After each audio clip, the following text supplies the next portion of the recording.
Hello and welcome to the MyForce Studio MVB podcast, where we talk about how to balance the need for efficiency, consistency, and creativity in agile organizations.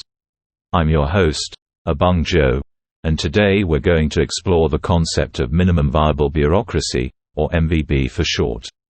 MVB is based on the idea of having just enough rules and procedures to make things work, but not so much that they hinder innovation and adaptation. MVB is not a fixed set of practices, but rather a mindset that encourages flexibility, autonomy, and collaboration. In this episode, we'll cover the following topics. What are the benefits of MVB? What are the challenges of MVB? What are some examples of companies that have successfully implemented MVB? How can you implement MVB in your organization? How can you measure the success of MVB in your organization? Let's start with the benefits of MVB. MVB has many advantages for agile organizations, such as, it reduces waste and complexity by focusing on the most valuable aspects of the work. By eliminating or simplifying unnecessary steps or tasks, MVB helps you save time, money, and resources, and improve your productivity and quality. It empowers teams and individuals to make decisions and take ownership of their projects. By giving them more autonomy and discretion, MVB helps you unleash their potential and creativity, and increase their motivation and satisfaction. It fosters a culture of learning and experimentation, where failures are seen as opportunities for improvement. By encouraging them to try new things and learn from their mistakes, MVB helps you foster a growth mindset and a continuous improvement mentality among your team members.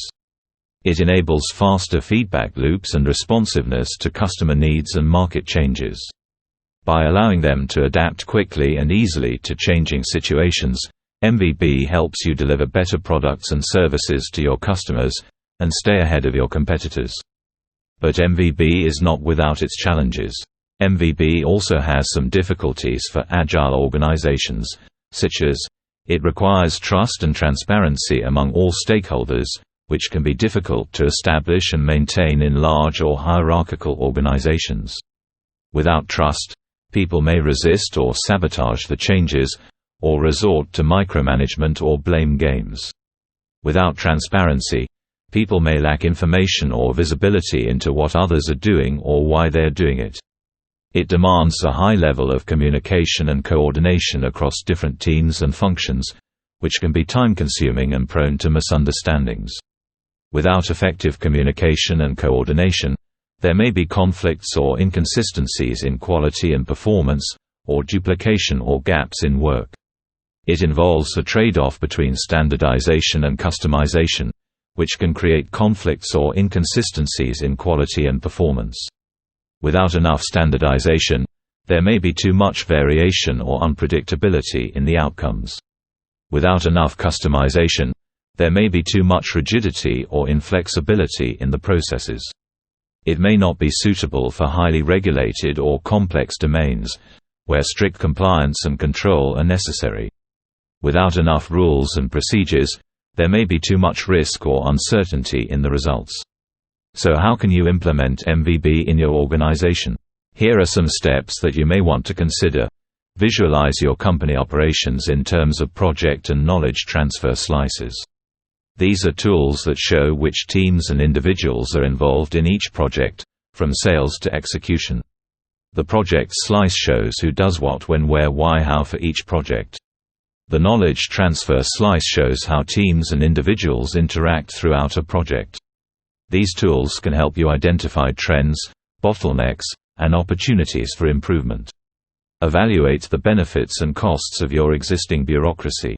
You can use a simple formula: MVB equals value up pointing arrow, bureaucracy down pointing arrow.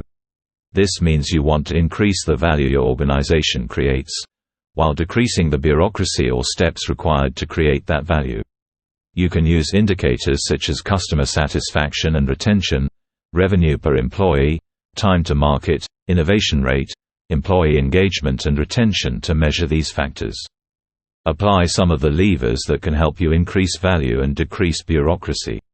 For example, you can automate or outsource rudimentary tasks, Empower teams to make decisions, eliminate or mitigate silos, use data to inform decision-making, and stop doing things that are not adding much value. These levers can help you optimize your processes and resources, and improve your outcomes. Adopt a set of guidelines, not doctrines, that enable employees by minimizing requirements to only those that add value to projects. You can use heuristics, such as building the proverbial 4-button remote control, instead of the 100-button remote control, or focusing on objectively high-value activities. These guidelines can help you simplify your rules and procedures, and enhance your creativity and innovation. Build trust and preserve autonomy among all stakeholders. This requires trust and transparency, which can be difficult to establish and maintain in large or hierarchical organizations. You can foster a culture of learning and experimentation, where failures are seen as opportunities for improvement.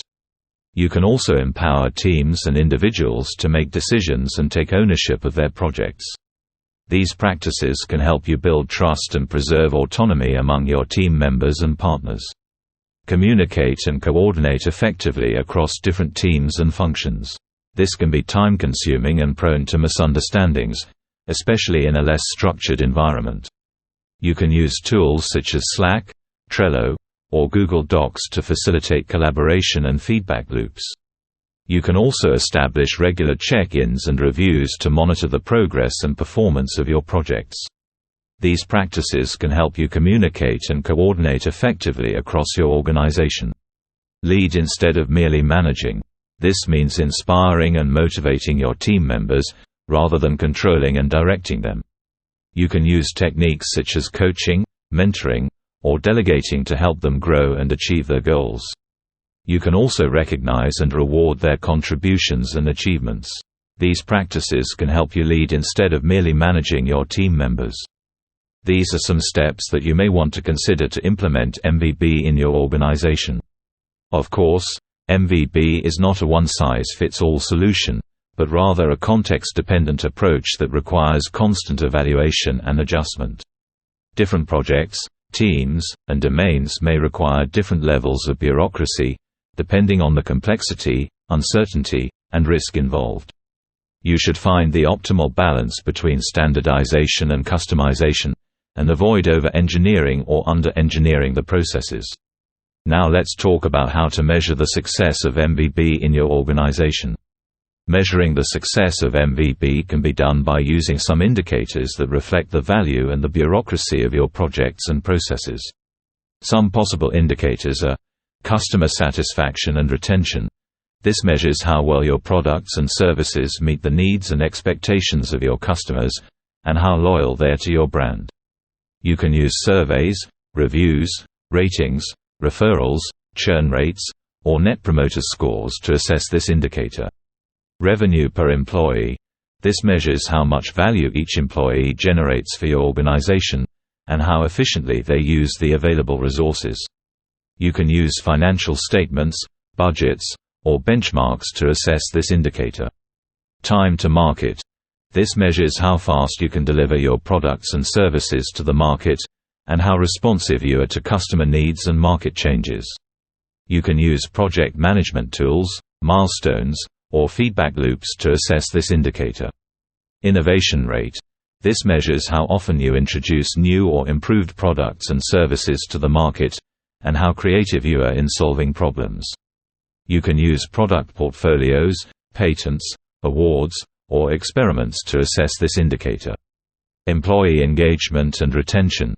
This measures how motivated and committed your employees are to your organization, and how satisfied they are with their work environment. You can use surveys, interviews, turnover rates, or performance reviews to assess this indicator. You can use these indicators to evaluate the benefits and costs of your existing bureaucracy, and to adjust your level of bureaucracy accordingly. You can use the formula MVB equals value up pointing arrow, bureaucracy down pointing arrow as a guide, but not as a rule. Different projects, teams, and domains may require different levels of bureaucracy, depending on the complexity, uncertainty, and risk involved. You should find the optimal balance between standardization and customization, and avoid over-engineering or under-engineering the processes. That's all for today's episode of the MVB podcast. I hope you enjoyed it and learned something new. If you have any questions or feedback, please let me know. You can also check out the show notes for more information and resources on MVB.